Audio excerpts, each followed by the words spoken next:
Hello and welcome everyone. It is time to enter the kumite. Remember, this is not a sport. You don't play fight. Okay guys, today we're going to be taking a closer look at UFC's up-and-coming prospect, Adrian Yanez.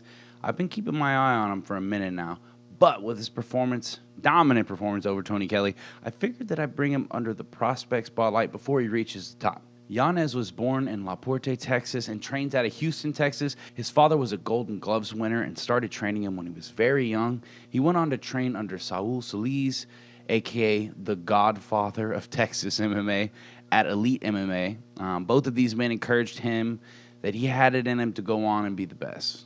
Unfortunately, early in his career, Yanez's father passed away from stomach cancer. Shortly after his win over Randy Costa, Saul Solis passed on after contracting COVID. So both of this man's male role models passed away during the early stages of his MMA career and can't be here to watch him really grow into his greatness. Nevertheless, he picked up the reins on the gym and is currently one of the head coaches at what is now called Metro Fight Club. Yanez came into the UFC on the Dana White's Contender Series, where he dismantled Brady Huang in the first round and earned himself a first-round TKO.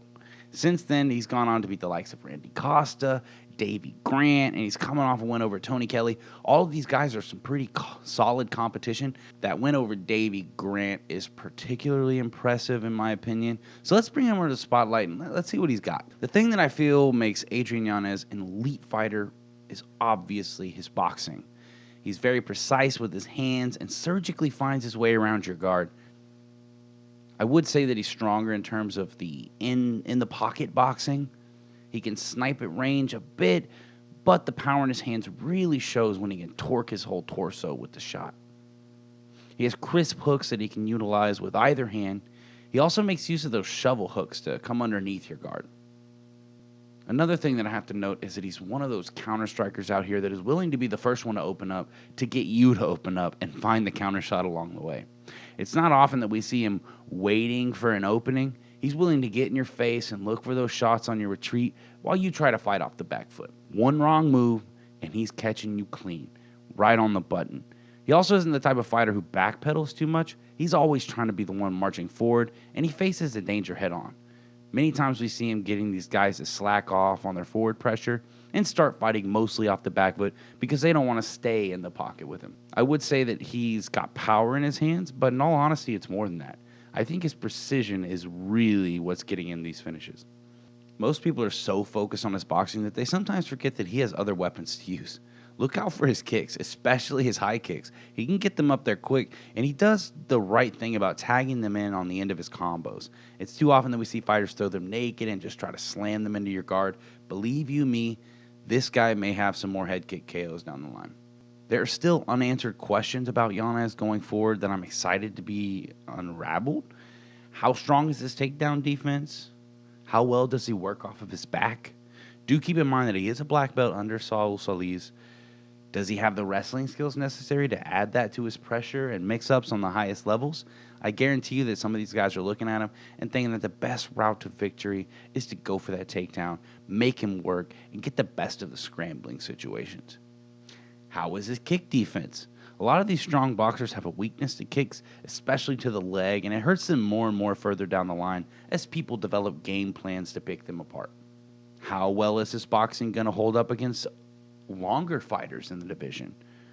We saw him face a lot of adversity in that fight with Randy Costa, and it was mostly due to Randy Costa's speed and primarily his length. He was using his length, long jab, throwing in the cross, dipping really low into his stance to even further optimize his length. How is he going to look in the fourth and fifth rounds? These are all still questions to be answered. Honestly, though, I think he has the mindset and the tools necessary to continue evolving and adding to his game. He's young, he's in his prime, and he's got a good head on his shoulders. Let's take a quick look at the top 15 and see if we can do some fun matchmaking and see how he currently adds up to the top 15. That Jack Shore fight would be insane. As of right now, I don't know if that's a favorable matchup for him. Jack Shore is good, man. I see his chain wrestling being an issue, and if he gets it to the ground, then I'm not sure how it's going to look. He is a black belt under Saul Solis, But Shore is another kind of animal on the ground. I won't count him out because we just don't know, but I think he should avoid this one. The Sean O'Malley fight would be wicked. A lot of high-level boxing and footwork. If he took that fight and won, he would really get some credit to his name. That fight is actually a toss-up one for me. If O'Malley comes out there and does what he does with no compromises, then I see him taking it. But I could see Yanez breaking him down bit by bit and getting a finish. I love Frankie Edgar, but I think the young and hungry Yanez would get the finish. I think he would eat him up. Frankie may have some success, but I see Yanez surviving on the ground and finding a finish with an uppercut or a hook when Frankie angles off. I see Yanez's hands being a bit too much for Ricky Simon. I'll give that one to Yanez. I also see him beating Munoz to the punch and just being crisper out there.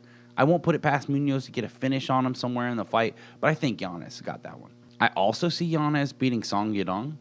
Yadong is fast and he's powerful, but he can leave himself defenseless at times, and I see Yanez finding the openings. I think Dominic Cruz is just past his prime. There are fights at bantamweight that he can surely win, but I don't think Yanez is one of them. I think Yanez will adjust to his quirky footwork and head movement and line something up. A fight with Rob Font would be a damn good one. That would be a fight that boxing fans would really appreciate. And that one's also a toss-up for me. I don't know. Merab Dvalishvili. I think Yanez needs to stay far away from that one. That guy doesn't let you play your game. He comes there to wrestle, control from the top, break you down. Maybe he catches Merab, but I just don't see it. A fight with Marlon Vera could go either way. I think he'd have the advantage in the boxing. I mean, I'm pretty damn sure he'd have the advantage in the boxing. But I see Vera's variety of kicks causing some problems for Yanez's style. Vera mixes in the kicks to the legs, to the head, to the body. That'll be another toss-up fight for me, honestly. I don't see Yanez beating Corey Sandhagen. I feel like he's just too long and he's just as smooth. I think Yanez would have a hard time staying in that comfort range of his, in that mid to close boxing range, and I think Sandhagen would just have his number for the majority of the fight. Jose Aldo. I got to give that one to Aldo.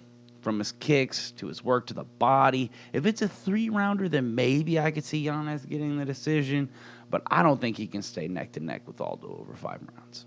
I think TJ Dillashaw is just too well-rounded. I'll give that one to TJ. Petr Yan. Yeah, man, I'm going to have to give that one to Yan. Again, he's just so well-rounded, I think he'll solve that puzzle. Now for the champion, Aljamain Sterling. That's another hard fight for Yanez, man. Aljo has a wide variety of strikes he can throw, and if he clinches up with you or even just gets his hands on you, any kind of grip, it's hard to shake him off. I don't think he's ready for the champ. It may sound like I don't think he can make it, just from some of these hypothetical picks and, fantasy matchups, but I'm not saying that. Just from what we've seen and where he's at in his career right now, this is how I think he adds up. Obviously, he's still evolving, and if he keeps his nose to the grindstone, then he can beat any one of these guys. I'm really high on this kid, man. It's hard not to be on his side with his story and his mindset. He's got a bright future, and I hope he stays true to the path. With that, I'll go ahead and wrap things up. If you like the content we're providing, make sure to like, share, and subscribe. You can also follow us on Instagram and Facebook, and you can even follow me personally on Twitter. Remember, this is not a sport. If you don't play, fight.